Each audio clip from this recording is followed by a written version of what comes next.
A chuva caía fina sobre as ruas empedradas de Vila Real do Douro, transformando o casario antigo num espelho reluzente que refletia as luzes tremúlas das lanternas. Ricardo Almeida, o homem que todos na cidade conheciam como milionário solitário, parou o carro à porta do orfanato de São João. Tinha 42 anos, um império construído em vinhedos que se estendiam pelas encostas do rio, e um segredo que carregava como uma ferida aberta: amava homens, num mundo que ainda sussurrava julgamentos nas sombras das igrejas. Naquela noite de outono, entrou no edifício antigo com o coração acelerado. A diretora, uma mulher de meia-idade chamada Dona Amélia, recebeu-o com um sorriso cansado. Senhor Almeida, veio ver as crianças outra vez. Ricardo assentiu, os olhos fixos num canto da sala comum onde duas figuras pequenas se destacavam: Sofia, de 13 anos, com cabelos castanhos enrolados e um olhar que parecia carregar o peso do abandono, e Tomás, seu irmão mais novo de 11, magro e silencioso, sempre protegendo a irmã com o corpo frágil. Os pais deles haviam morrido num acidente na autoestrada, deixando-os órfãos num instante. Ricardo sentira uma conexão imediata desde a primeira visita. Não era pena, era algo mais profundo, uma vontade feroz de dar-lhes o que nunca tivera, uma família verdadeira. Quero adotá-los, disse ele, a voz firme mas trêmula. Dona Amélia ergueu as sobrancelhas. Os dois. Sozinho. Ricardo sorriu de lado. Sim. Sozinho. Os rumores começaram logo. Vila Real do Douro era uma cidade pequena, onde as línguas se moviam mais rápido que o vento do rio. O Almeida adotou duas crianças. Estranho, não? Um homem rico, solteiro, sem mulher, sussurravam nas padarias e nas missas de domingo. Ricardo ignorava. Levou Sofia e Tomás para a sua quinta imponente, com vistas infinitas sobre os socalcos verdejantes. A casa, outrora vazia e fria, ganhou vida com as risadas das crianças. Sofia, inteligente e sensível, adaptou-se rápido. Adorava ler nos jardins, questionando tudo com uma curiosidade que encantava Ricardo. Tomás era mais reservado, mas aos poucos abria-se, ajudando nos vinhedos, aprendendo a podar as videiras com mãos ainda pequenas. Ricardo via neles um reflexo de si mesmo, órfãos de afetos, lutando contra um mundo que nem sempre compreendia. Mas o passado não tardou a bater à porta. Num dia chuvoso, semelhante àquele da adoção, um jovem apareceu na quinta. Chamava-se Miguel Ferreira, 25 anos, alto, com olhos verdes que brilhavam como o Douro ao amanhecer. Era jornalista de Lisboa, enviado para escrever sobre os vinhos premiados de Ricardo. Senhor Almeida, posso entrevistá-lo? Perguntou, com um sorriso que fez o coração de Ricardo parar por um segundo. Miguel ficou hospedado na quinta por dias. As conversas começaram profissionais, sobre castas de uva, colheitas, o terroir único da região. Mas à noite, junto à lareira, tornaram-se pessoais. Miguel falava da cidade grande, da liberdade que Lisboa oferecia, das marchas do orgulho que enchiam as ruas de cores. Ricardo escutava, o peito apertado. Aqui, as coisas são diferentes, murmurou ele uma vez. As pessoas julgam. Miguel percebeu o não dito. Numa caminhada pelos vinhedos, ao pôr do sol que pintava o céu de laranja, tocou no braço de Ricardo. Não precisa esconder de mim.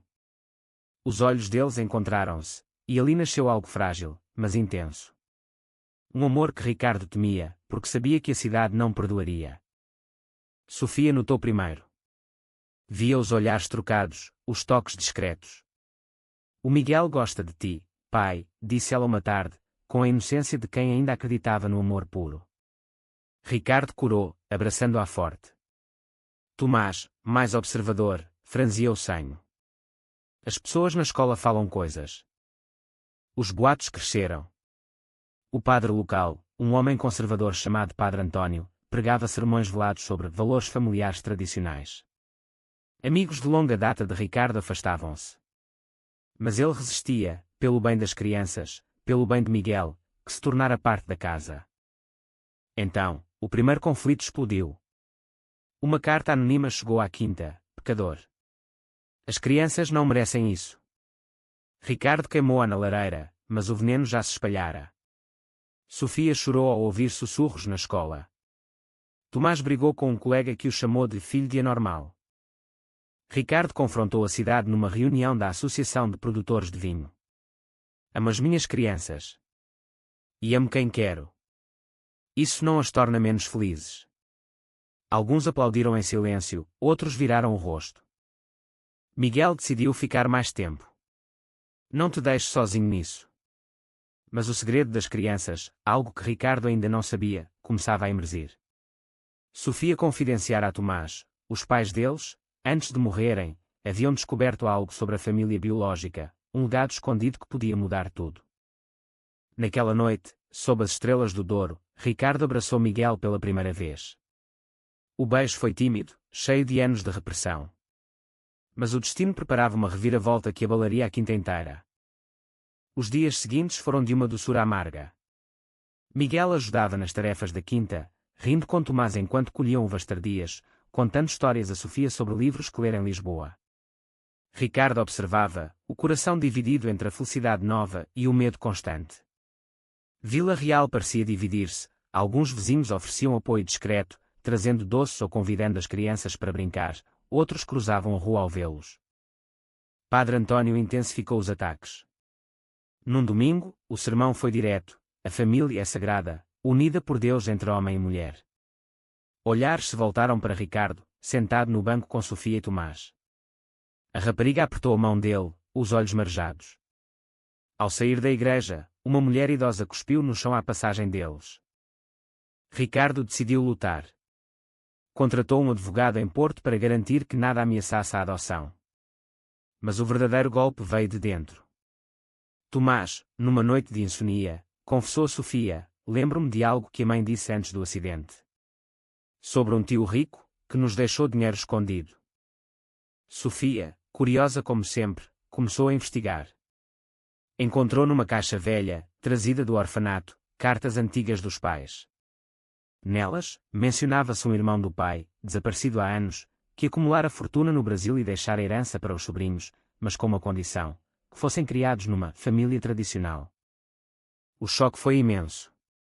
Se aquela herança viesse à tona, conservadores da cidade poderiam usá-la para contestar a adoção, alegando que Ricardo não se enquadrava. Sofia mostrou as cartas a Ricardo, tremendo. Pai, o que fazemos? Ricardo abraçou-os. Nada muda. Vocês são meus. Mas internamente, o pânico crescia. Miguel, ao saber, ofereceu ajuda. Vamos ao Brasil investigar. Eu vou contigo. A viagem foi planeada em segredo. Deixaram a quinta aos cuidados de uma empregada fiel, Dona Clara, que os apoiava incondicionalmente.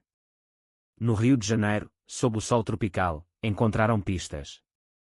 O tio, chamado Eduardo, fora gay também, vivendo escondido no exílio. Morrera sozinho, deixando a fortuna num fundo, mas com cláusulas arcaicas impostas por advogados conservadores. Miguel e Ricardo aproximaram-se mais na viagem. Caminhadas na praia de Copacabana, jantares à luz de velas, conversas profundas sobre medos e desejos. Sempre soube que era diferente, confessou Ricardo. Mas por causa dos negócios, da família. Escondi. Miguel beijou-o sob as palmeiras. Agora não precisas mais.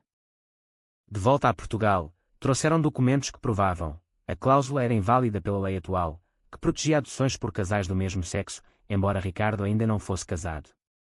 Mas o segredo vazou. Um jornalista local, invejoso do sucesso de Ricardo, publicou uma matéria sensacionalista: milionário gay adota órfãos com herança milionária em jogo. A cidade explodiu em fofocas. Protestos pequenos formaram-se à porta da quinta. Padre António liderava, com cartazes sobre proteger as crianças. Sofia e Tomás trancaram-se em casa, assustados. Ricardo enfrentou-os na praça central. Essas crianças são felizes comigo. Têm amor, educação, futuro. O que vocês oferecem? Ódio. Alguns recuaram, tocados pela sinceridade. Miguel esteve ao lado, de mão dada com ele, o primeiro gesto público. Mas o clímax aproximava-se. Tomás, revoltado com os ataques, fugiu de casa numa noite tempestuosa. Ricardo e Miguel procuraram-no desesperados pelo Douro abaixo, sob chuva torrencial. Encontraram-no numa capela abandonada, chorando. Tenho medo que nos tirem de ti. Ricardo abraçou-o forte. Nunca. Prometo. Naquele momento, a família fortaleceu-se. Mas um novo segredo emergia. Miguel descobrira que o tio Eduardo fora amante de alguém em Vila Real, alguém ainda vivo, que poderia mudar tudo. A revelação abalou Ricardo como um terremoto. Miguel, pesquisando arquivos antigos no Brasil, encontrara cartas de amor entre Eduardo e um homem de Vila Real, o próprio Padre António, na juventude.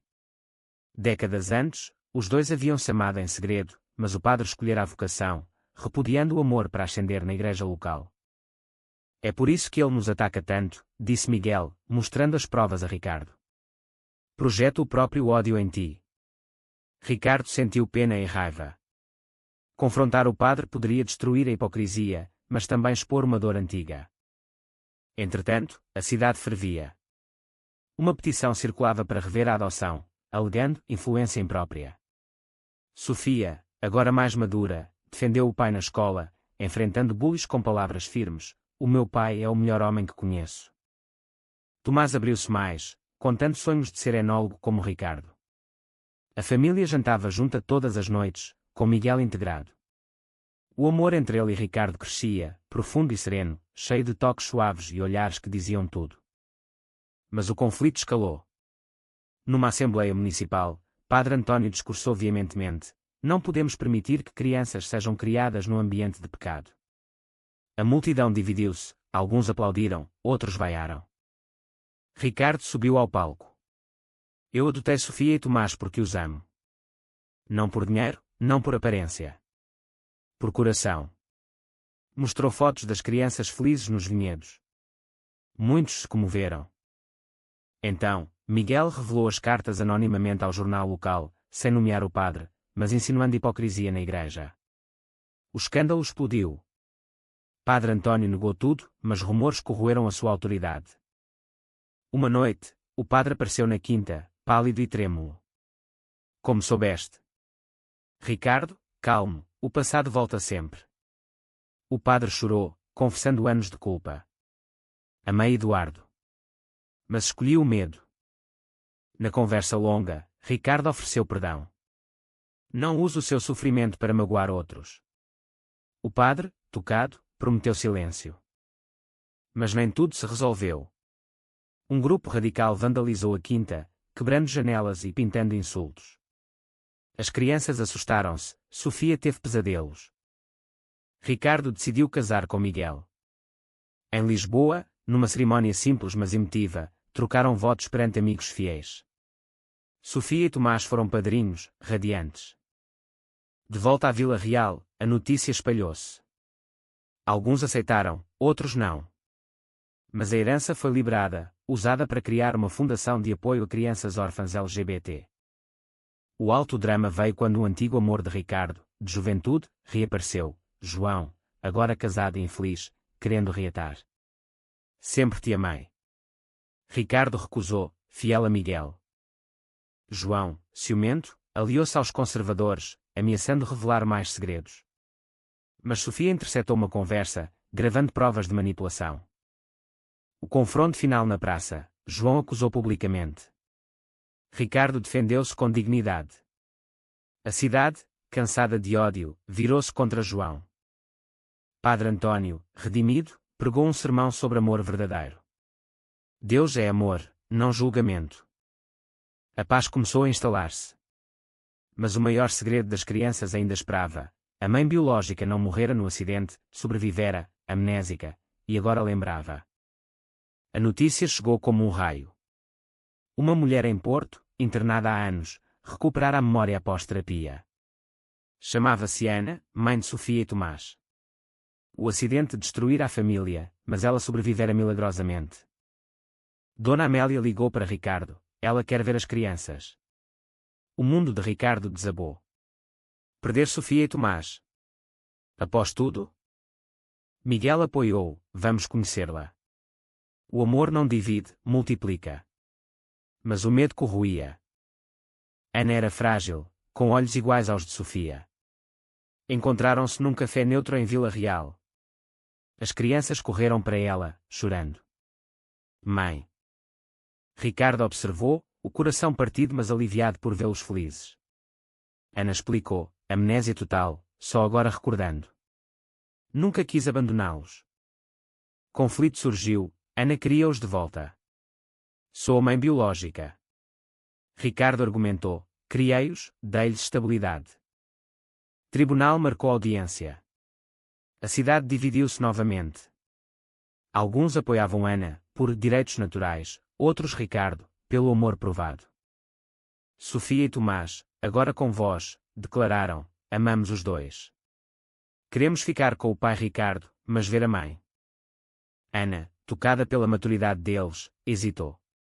Conversas longas revelaram, Ana era lésbica, escondendo a orientação por medo, casada por pressão familiar. O acidente fora fuga de uma vida falsa. Ironicamente, entendo-te, disse a Ricardo. Aliança nasceu. Ana withdrew a petição, optando por visitas regulares. A família expandiu-se. Ana mudou-se para perto, tornando-se amiga de Miguel. Jantares conjuntos, risos partilhados. Mas reviravolta, a fundação de Ricardo atraiu atenção nacional. Um documentário sobre a história viralizou, mostrando superação de preconceitos. Conservadores restantes atacaram, mas apoio cresceu. Celebridades LGBT portuguesas visitaram a quinta. João, o ex-amor, arrependido, pediu perdão. Ricardo perdoou, mas manteve distância. Padre António reformou-se, apoiando causas inclusivas. A igreja local abriu portas a todos. Sofia descobriu paixão por jornalismo, como Miguel. Tomás sonhava com vinhos. Numa festa de colheita, Ricardo e Miguel renovaram votos informalmente, rodeados de família ampliada. Mas sombra pairava, um primo distante reclamava parte da herança do tio Eduardo, alegando discriminação. O processo judicial pela herança arrastou-se meses. O primo, homem amargo chamado Luís, usava argumentos homofóbicos velados. Família tradicional, repetia. Ricardo lutou com dignidade, provando que Eduardo quisera apoiar sobrinhos independentemente. Testemunhas surgiram, antigos amigos de Eduardo no Brasil confirmaram o desejo de ajudar famílias como a de Ricardo. Ana testemunhou a favor, Ricardo salvou os meus filhos. As crianças, agora adolescentes, falaram ao juiz, ele é o nosso pai verdadeiro. Vitória veio. Herança integral para a fundação, ajudando dezenas de crianças LGBT abandonadas. A cidade transformou-se. Vila Real ganhou fama como lugar inclusivo. Turismo cresceu com visitas à Quinta do Amor Vencedor. Miguel publicou um livro sobre a história, best-seller em Portugal. Conflitos menores persistiram, olhares tortos, sussurros. Mas amor prevalecia. Sofia namorou uma rapariga da escola, enfrentando primeiros preconceitos com apoio familiar. Tomás defendeu-a, crescendo forte. Ricardo refletia à noite, com Miguel ao lado, valeu cada luta. Ana encontrou amor novo, uma mulher gentil. Alta tensão final, incêndio suspeito nos vinhedos. Arson por remanescentes radicais. Todos uniram-se para salvar. Comunidade ajudou, provando mudança. Incêndio controlado, vinhas renasceram mais fortes. Anos passaram. A quinta florescia como nunca. Sofia estudava jornalismo em Lisboa, Tomás geriam vinhedos com Ricardo. Miguel e Ricardo casaram oficialmente, cerimónia na quinta com toda a cidade convidada. Padre novo, inclusivo, oficiou. Ana casou com a companheira, crianças como damas de honor. Vila Real mudara, marchas do orgulho anuais, escola com educação inclusiva. O segredo das crianças, a mãe viva, a herança, o amor gay, transformara não só eles, mas todos. Ricardo, olhando o Douro, abraçou Miguel. Começou com a adoção, acabou mudando uma cidade. Sofia escreveu, amor vence tudo. Tomás brindou, à família que escolhemos. Final feliz, mas real, preconceitos existem, mas amor e coragem prevalecem. A história espalhou-se por Portugal, inspirando mudanças. Ricardo sorriu, valeu cada lágrima.